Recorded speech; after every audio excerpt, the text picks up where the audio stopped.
Hi there, welcome to Studio Movie Recap. The movie opens with a breathtaking shot of Los Angeles, specifically the charming neighborhood of Silver Lake.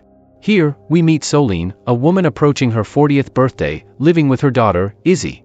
Early on, Soline is visited by her best friend Tracy. She was there to collect her portrait art. As she is doing so, Soline tells her about how her ex-husband has arranged VIP tickets for their daughter to attend the August Moon Music Festival with her friends.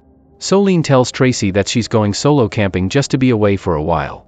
After some time, Soline drives her daughter and her friends to her father's place, as he was the one who was going to festival with them. She arrives and drops off the kids. However, things take a turn when Soline meets Eva, Daniel's new wife, and although she puts on a brave face, she's clearly unsettled. As she was leaving, Daniel invites her to dinner, boasting about Eva's cooking skills, but Soline declines. Back at home, Soline vents her frustrations in front of the mirror, lamenting how Daniel has messed up her life. Just when she thought she was done dealing with him, Daniel shows up again, telling her he can't take the kids to the festival because of work. Disappointed, Soline suggests he ask Eva to do it, but Daniel claims she's also busy. So, Soline had no choice but to step up and take the girls to festival herself. Once at the festival, Izzy and her friends explore around while Soline finds a quiet spot to sit and relax for a moment. A woman nearby starts chatting with her, asking about her favorite band member. Everyone was ecstatic about the August Moon's band. Feeling overwhelmed, Soline excuses herself to find a bathroom but ends up mistakenly entering someone's trailer. Inside, she bumps into the last person she expected to see, Hayes Campbell, the lead singer of August Moon. After an awkward encounter, Hayes realizes Soline doesn't know who she is, and tells her she's in his trailer. Embarrassed, Soline tries to leave, but Hayes invites her to stay for a drink. The two start talking, with Soline opening up about her ex-husband and daughter. As Hayes prepares for his performance, the band members gather outside to meet their fans, including Izzy, who is thrilled to meet her favorite musician. Meanwhile, Hayes learns more about Soline and even hears about her art gallery from her friends. Later that night the band started singing. Soline couldn't get her eyes off Hayes. She found him attractive. Coincidentally, Hayes couldn't stop looking at Soline as well. There was definitely attraction between them. After the show, everyone celebrated Soline's 40th birthday. The next day, Soline is back at work in her gallery when she's informed that an important person has arrived, causing a commotion outside. To her surprise, it's Hayes, who has come not just to shop but to see her. Hayes pretended to look for portrait art for his flat just to spend more time with her. After he buys everything at that art gallery, Soline tells him that they have another art gallery where he can buy more art. Hayes agrees to go have a look, and they left together in Soline's car. At the art gallery, they spent more time together and Hayes finally tells her his true intentions, that he thinks she is beautiful and he wants to know her better. Soline is flattered and she invites her to her house for lunch. They enjoy the time together.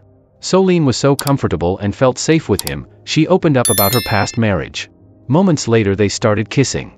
Soline tries to stop but she was too attracted to him and couldn't stop herself and continued kissing him.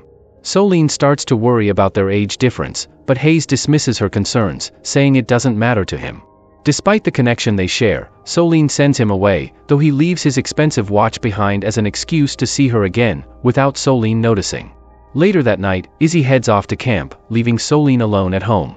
That's when Hayes texts her, telling her he can't get her off his mind and asking to meet. He invites her to join him in New York for the weekend, and despite her initial hesitation, Soline finds herself on a flight to the Big Apple. Hayes couldn't believe his eyes when he saw Soline entering his suite. Before they engage in any conversation, Hayes takes off her jacket, signaling that she wants to give herself to him that night. They spend a magical time together that night.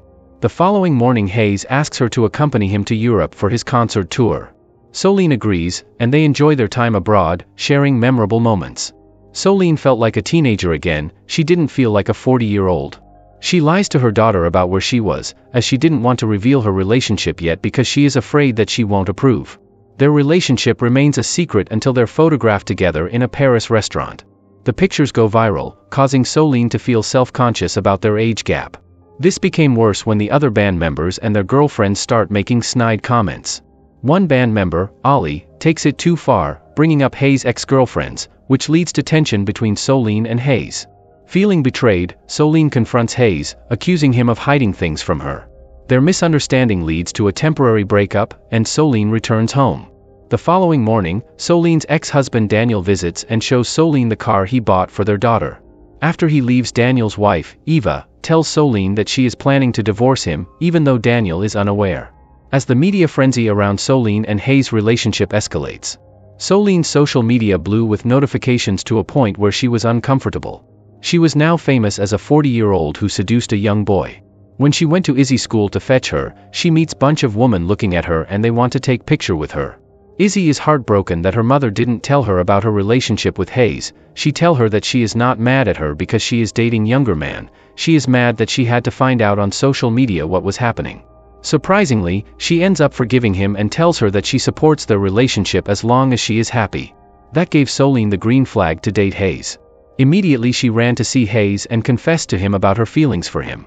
Hayes was surprised but was happy that the love of his life came back to him and they started kissing passionately. After Soline takes her to her house and introduced him once again to her daughter and his friends. They embraced their relationship and didn't care what people thought of them as they were in love. They lived their lives as they wished even though social media and journalists were harassing them and trying to separate them by shaming Soline for dating someone younger than her. Soline's daughter Izzy becomes the target of bullying at school. Angry and hurt, Izzy confronts her mother. She asks to stay with her father, which deeply hurts Soline. The media succeeds in breaking Soline's soul. She was no longer happy with her new life as being labeled as this person who sleeps with young kids and started giving in. She reads every article, text and posts they wrote about her. Later that night, she went to see Hayes and could no longer pretend to be happy and tells him that everything that has been happening is affecting her and her daughter's life. She decides to end their relationship. Hayes, heartbroken, leaves but not before telling Soline that he loves her. After some days, Hayes visits Soline to say his final goodbye as he was leaving the city. He confesses his love for her. To his surprise, Soline also tells her how much she loves him. They ended up sharing their last kiss. Before Hayes leaves, he left his watch without saying anything. Even though that was what Soline wanted, she was heartbroken. Time passes, and Izzy settles into her life in Chicago. Soline and Hayes have gone their separate ways, but Soline never forgot about him. She watches his TV shows every day soaking in tears. When Hayes appears on a talk show announcing a break from music to spend time in Los Angeles, it becomes clear he's thinking of Soline. The movie concludes with Hayes visiting Soline at her art gallery. They reconnect, and the film ends on a hopeful note as they meet again, hinting at a second chance for love. Did you enjoy the recap? Don't forget to like and subscribe, hit the notification bell to be updated next time we drop. Thanks for watching.